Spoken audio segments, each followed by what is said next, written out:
Mga ka-technician, ulitin natin ha. So ito pinilitan ko ng backlight. So tingnan natin, para patayin natin. Saan ba yung patayan? Okay, so pinatay ko. I-on ko mga ka-technician. Ito ay isang 50 inches na TCL. So ayan, nagkuha na siya. So ayan, nag-green, nag-blue.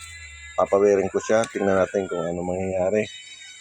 Kung successful daw. Yun. Dapat lalabas ang Android nito kasi ano ito. Kaya mga ka-technician ko, ito, kaya ako may tape ng ganito. Nilagyan ko tong tape kasi alam niyo ba kung ano purpose ng tape na to? Yan mga ka-technician ko.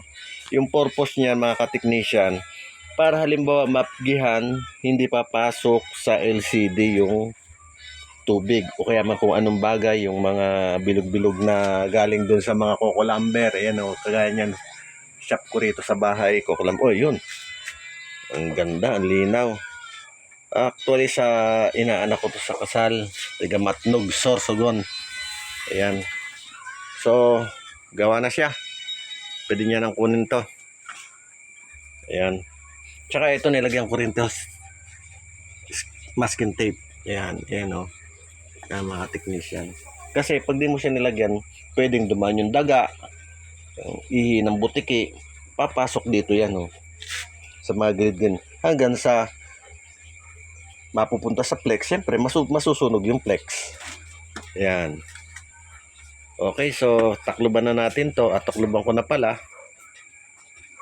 para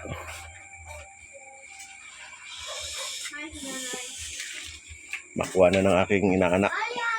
Okay mga technician, babay na po. Sana may nalaman ko sa konting vlog ko na to. Basta huwag nyo kalimutan, lagyan nyo ng tape to itong sa baba kasi dito nang gagaling pagkasira ng mga flex ng LCD. Yan, yan o.